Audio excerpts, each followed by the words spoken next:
Now we are down to only one topic, section 4 of this notebook, limit and convergence. And this is an optional topic. By the way, this topic is so advanced that you can still come up with an A in this course, even if you do not understand any of it. The reason I'm still trying to cover it to a certain degree is because I want to expose you of this important idea when it shows up for the first time here. And this is a kind of topic that you cannot master in a single course, so you really need to go over this over and over again in order to get some idea when it is really necessary. And if you start it when it becomes necessary, well, you're going to struggle mightily there, and that's going to be reflected on your GPA and all kind of other things.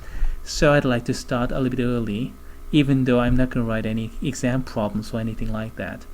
As a matter of fact, this topic is by far the most important topic in mathematics program. The most. And everybody will agree. Talk to any mathematician, any math professor in any university, they'll say the same thing. Okay, let's begin. Limit of a sequence. Let an be a real sequence. We say an converges to A as n goes to infinity if the following condition holds, and we have something terrifying. For every positive number epsilon, there exists a certain natural number capital N which depends upon epsilon, such that whenever small n is greater than the capital N, an minus a has to be less than epsilon in absolute value. That's what it says. But then again, that's a bit too terrifying. That's a bit too difficult to understand. Well, there is actually a little bit easier way to understand. It goes like this. An minus a, which is actually the distance between an and a, gets arbitrarily small. That's this part.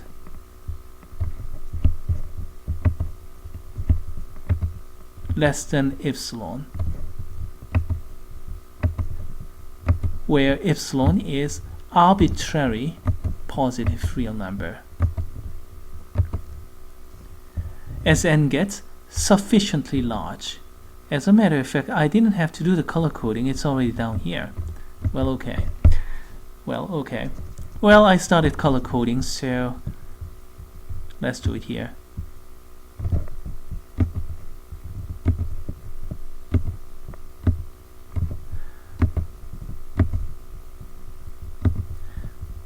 Now, what do you mean by arbitrarily small? Well, an minus a is less than epsilon, and that bound epsilon is arbitrarily small. And what do you mean by arbitrary? Does it mean you can choose whatever number you want to? Actually, no. It's not you who choose arbitrarily. It can be anybody, arbitrary person, including your mean instructor, like me. And I can choose really bad epsilon for you. And even that arbitrarily selected epsilon must be satisfied, which means an minus a should be really, really, really small in order to satisfy any kind of epsilon that is given by a really arbitrary person. But then again, that's not the only thing. The other thing helps you gives you a little bit of breather. When n gets sufficiently large, and that is not fixed, that n is not fixed. All we have to do is to find out a certain bound, the capital N, which is a natural number, so that this condition, an minus a is less than epsilon, this condition should be satisfied for small n greater than that n. And we say when n is sufficiently large. It could be n greater than 100, or greater than 1,000,000, or greater than 5,000. 500,000, or well, whatever number you can think of, depending upon whatever epsilon that is given. And in some cases, this capital N can be obtained by a expression of epsilon. In some cases, it is impossible, but in some simple cases, it is possible. For example, what if you want to prove this? 1 over n squared, oops, is going to 0. Let's suppose we want to prove that. Well, how do you do that? Well, for arbitrary epsilon,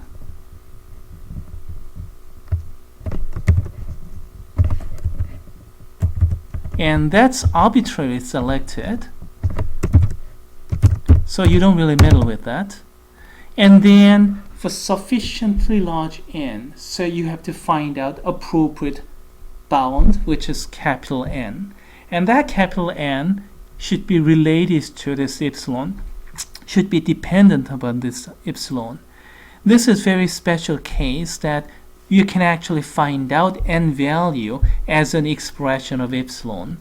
N should be 1 over epsilon squared, but not precisely, because you see 1 over epsilon squared is in general a real number, and n should be a natural number, so n should be any natural number greater than this 1 over epsilon squared, isn't it? So it should be greater than that, and n should be a natural number. You can use ceiling function if you're familiar with that. As a matter of fact, I will also be premature to use and here. I need more comma. And now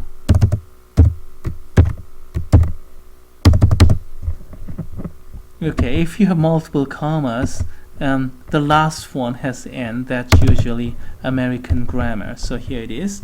So for arbitrary positive number epsilon, if n is a natural number that is greater than 1 over epsilon squared, and small n is greater than the capital N, then we don't need this over here. Then what do you get? 1 over n squared, which is an, minus 0, which is a. So we just reproduce this one. But then again, that is equal to absolute value of 1 over n squared, isn't it? Because minus 0 won't make any difference. 1 over n squared is always positive, so we don't need this absolute value sign. And that's less than 1 over capital N, oops, wrong key, capital N squared, because small n is greater than the capital N. And finally, that 1 over capital N is less than epsilon. So, do we have that conclusion that we wanted? Yes, we do. So, this process over here is a proof of this claim. 1 over n squared converges to 0, and if we want to prove it precisely using this epsilon n argument, here it is. For arbitrary given epsilon, and we have to choose capital N, and the capital N is a natural number greater than 1 over epsilon squared. So let's select it. Then, if the capital N is a natural number greater than 1 over epsilon squared, and small n is greater than that capital N, then we have what we want. Absolute value of 1 minus n squared minus 0, after some simplification, turns out to be less than epsilon, and that's precisely what we wanted. In a lot of situations, however, this kind of nice algebraic expression may not be available. But that's okay. As long as we have an existence of such capital N, that's okay. In any case, well, this rather formidable definition can be reduced into something like this here. An minus a gets arbitrarily small as n gets sufficiently large. As a matter of fact, I just paused the video and then rewrote this shortcut statement and then boxed it to emphasize it. Now, if you're familiar with the limit of functions, then you can make a bit of a comparison with the limit of function when we say a function f of x converges to capital L as x goes to infinity if the following condition holds, and this is actually pretty similar to what you saw over here. It simply says f of x minus L gets arbitrarily small as x gets sufficiently large. And the precise statement, if I read it like this, it goes like this. For every positive number epsilon, there exists a certain positive number m which depends upon epsilon, such that whenever x is greater than m, f of x minus L is less than epsilon in absolute value. But then again, that's a bit too difficult to understand. Shortcut statement goes kind of like this. F of x minus L gets arbitrarily small as x gets sufficiently large. And this corresponds to the previous description pretty well, as a matter of fact. All you have to do is replace n by x, and we have rather straightforward correspondence. And then we have the visualization, kind of like this.